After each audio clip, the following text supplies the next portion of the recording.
Hi friends, RMTI mobile training centre నుంచి ఈరోజు మనము ఛార్జింగ్ సెక్షన్లో ఏమేమి లైన్లు ఉంటాయి, ఆ లైన్ల యొక్క యూజెస్ ఏమి, ఎంటీకే మోడల్స్లో ఉన్న లైన్స్ గురించి ఎక్స్ప్లెయిన్ చేస్తాను. మనం ఎలా ఇక్కడ ట్రైనింగ్ ఇస్తున్నామన్నది, ఏ లైన్ల గురించి ఎక్స్ప్లెయిన్ చేస్తామన్నది ఒక జనరల్గా ఒక చిన్న ఇన్ఫర్మేషను. వాచ్ చేయండి ఫ్రెండ్స్. మన డయాగ్రామ్ ద్వారా ఎక్స్ప్లెయిన్ చేయడం అయితే జరుగుతుంది. ఎంటీకే మోడల్స్లో చూడండి ఫ్రెండ్స్, ఇది ఛార్జింగ్ ఐసి, ఇది పవర్ ఐసి. ఇందులో ఇన్ని లైన్స్ ఉంటాయి. వీటి యొక్క వర్క్ ఏమి ఒకసారి చూద్దాము. వీబస్ అన్నది మామూలుగా ఛార్జింగ్ ఇన్పుట్ సప్లై అండి. ఈ ఇన్పుట్ సప్లై అనేది ఛార్జింగ్ ఐసీకి వెళ్తుంది. ఛార్జింగ్ ఐసీకి వెళ్ళి ఛార్జింగ్ ఐసీ యాక్టివేట్ అవుతుంది. యాక్టివేట్ అయిన తర్వాత వీసీస్ అని చెప్పి వోల్టేజ్ అనేది రిలీజ్ అవుతుంది. ఇది పవర్ లైన్స్, మనకి మొబైల్ అన్నీ వర్క్ అవ్వడానికి కావాల్సిన వోల్టేజ్ అనమాట ఇది. Next boot cap, PMID, switching line. ఈ స్విచ్చింగ్ లైన్ అనేది ఎందుకనేది మనం క్లాస్లో అయితే ఎక్స్ప్లెయిన్ చేయడం జరుగుతుంది. ఈ స్విచ్చింగ్ లైన్ పనిచేయకపోతే కూడా ఏమేమి కంప్లైంట్ వస్తుంది, ఇది ఎందుకు యూస్ చేస్తారనేది మనం క్లాస్లో చెప్దాము. Next VBAT line. VBAT line అంటే ఛార్జింగ్ వోల్టేజ్, ఛార్జర్ ద్వారా వచ్చిన వోల్టేజ్ ఈ వీబ్యాట్ లైన్ ద్వారా వచ్చి మనకి బ్యాటరీ కనెక్టర్కి వెళ్ళి బ్యాటరీ అయితే ఛార్జ్ అవ్వడం జరుగుతుంది. అంటే మనకి వీబ్యాట్ లైను ఛార్జింగ్ పర్పస్ కోసం వాడతారు. ఎప్పుడైతే మనం ఛార్జర్ అయితే రిమూవ్ చేస్తామో నెక్స్ట్ బ్యాటరీలో ఉన్న వోల్టేజ్ రివర్స్ మళ్ళీ ఇదే వీబ్యాట్ లైన్ ద్వారా వెళ్ళి ఈ వోల్టేజ్ అనేది జనరేట్ చేయడం అనేది జరుగుతుంది. ఎప్పుడైతే ఛార్జర్ పెడతామో ఛార్జర్లో వర్క్ అవుతుంది మొబైల్ అన్నది. ఛార్జర్ రిమూవ్ చేసిన తర్వాత బ్యాటరీలో అనేది వర్క్ అవ్వడం అనేది జరుగుతుంది. ఓకే ఫ్రెండ్స్, ఇది వర్కింగ్ మెథడ్. ఇప్పుడు ఇవన్నీ కరెక్ట్గా వర్క్ అవుతుందా లేదా అన్నది కొన్ని సెన్స్ లైన్స్ అనేది ఉంటాయి ఫ్రెండ్స్. ఇప్పుడు ఛార్జర్ పెట్టామా లేదా అని తెలుసుకోవడానికి విసిడిటి అని ఒక లైన్ ఉంటుంది friends. Voltage charge detection, VCDT. దీని యొక్క పని ఏమిటంటే ఛార్జర్ ఇన్పుట్ చేశారా, ఛార్జర్ ఇన్ చేశారా లేదా అని డిటెక్ట్ చేయడానికి, పవర్ ఐసీకి ఇన్ఫర్మేషన్ ఇవ్వడానికి అయితే ఈ లైన్ అయితే ఉంటుంది. ఈ లైన్ బ్రేక్ అయినా మనకి ఛార్జింగ్ అనేది ఎక్కదు friends. Next charge LDO. Charge LDO అంటే ఛార్జర్ పెట్టినప్పుడు మనకి డిస్ప్లే పైన సింబల్ అవి రావాలి కదండి. ఛార్జ్ ఎంత పర్సంటేజ్, ఛార్జ్ ఎక్కుతా ఉందా లేదా, లోగో అనేది డిజైన్ చేసి ఉంటారు. ఛార్జర్ పెట్టినప్పుడు కొన్ని లోగోలు వస్తూ ఉంటాయి.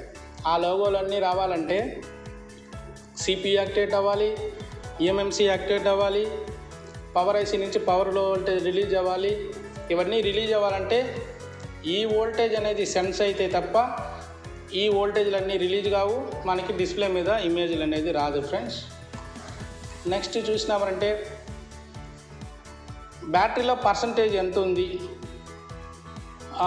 బ్యాటరీ ఎంత యూసేజ్ అయింది, ఎంత ఛార్జ్ అయింది, ఎంత వాడుకున్నాము, ఎంత పర్సంటేజ్ ఉంది, అవి సెన్స్ చేయడానికి కోసం CSN, CSP, current sense negative, current sense positive, ఈ రెండు లైన్ల ద్వారా మనకి బ్యాటరీలో ఎంత వోల్టేజ్ ఉంది, ఎంత పర్సంటేజ్ ఉంది అన్నది సెన్స్ అయితే జరుగుతుంది ఫ్రెండ్స్. ఈ రెండు లైన్లు మిస్ అయిందంటే మనకి ఎంత పర్సంటేజ్ ఉన్నది అనేది ఇన్ఫర్మేషన్ అయితే తప్పుగా రావడం అయితే జరుగుతుంది.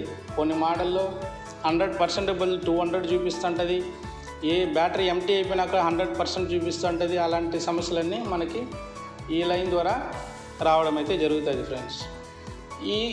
ఈ రెండు లైన్లు వెళ్ళే సెక్షన్ అయితే ఫ్యూయల్ గేజ్ సెక్షన్ అని అంటారు. ఓల్డ్ మోడల్ అయితే ఈ ఫ్యూయల్ గేజ్కి సపరేట్గా ఐసీ ఇచ్చేవాళ్ళు. లేటెస్ట్ మోడల్ వచ్చేటప్పటికి పవర్ ఐసీలో ఇన్పుట్గా రావడం అయితే జరిగినాయి. ఇవన్నీ మన స్కిమాటిక్స్ ద్వారా తెలుసుకోవడం అయితే జరుగుతుంది ఫ్రెండ్స్. నెక్స్ట్ బ్యాటాన్. బ్యాటాన్ అంటే మన బ్యాటరీ ఒకవేళ యూసేజ్ ఎప్పుడు బ్యాటరీ టెంపరేచర్ పెరిగిందనుకోండి బ్లాస్ట్ అయ్యే అవకాశాలు ఎక్కువ ఉంటాయి. అందుకని సేఫ్టీ ప్రికాషన్స్ కోసం బ్యాటరీ యొక్క టెంపరేచర్ని సెన్స్ చేయడానికి కోసం మనకి ఇక్కడ బ్యాటాన్ అన్న ఒక లైన్ ద్వారా పవర్ ఐసీ సెన్స్ చేస్తుంది. ఈ బ్యాటరీ అయితే ఎప్పుడైతే హీట్ అవ్వడం స్టార్ట్ అవుతుందో ఎక్కువ హీట్ అవ్వడం అయితే జరిగిందంటే ఈ బ్యాటరీ లోపల ఇంటర్నల్గా మనకి థర్మల్ రెసిస్టర్లు అన్నీ ఉంటాయి ఫ్రెండ్స్. ఆ థర్మల్ రెసిస్టర్ల ద్వారా సెన్స్ చేసుకొని మనకి సమ్ వోల్టేజ్ అనేది పవర్ ఐసీకి ఇన్ఫర్మేషన్ అయితే వెళ్తుంది. ఎప్పుడైతే రాంగ్ ఇన్ఫర్మేషన్ వెళ్తుందో పవర్ ఐసీ అనేది గుర్తుపడుతుంది ఫ్రెండ్స్. బ్యాటరీ అనేది హీట్ అయ్యిందన్నది తెలుసుకొని మనకి మొబైల్ మీద డిస్ప్లే అయితే జరగడం జరుగుతుంది. హై టెంపరేచర్, లో టెంపరేచర్ ఇన్ఫర్మేషన్ అయితే రావడం అయితే జరుగుతుంది ఫ్రెండ్స్.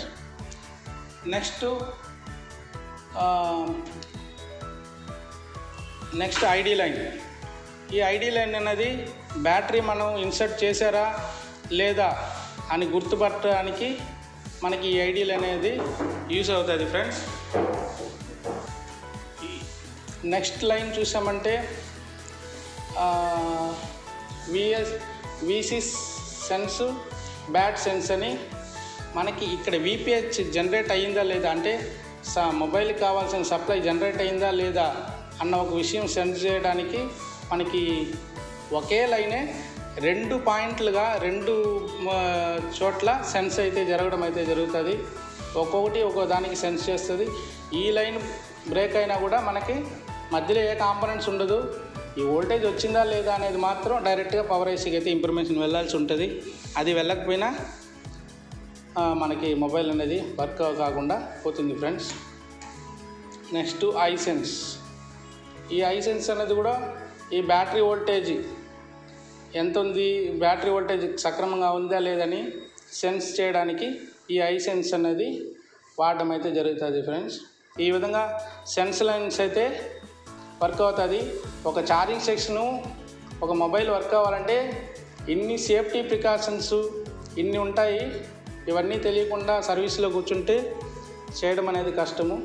వీటి గురించి ఫుల్ నాలెడ్జి ఎలా చెక్ చేయాలి అవన్నీ మనం క్లాసులో అయితే చెప్పడం జరుగుతుంది friends. Thank you very much.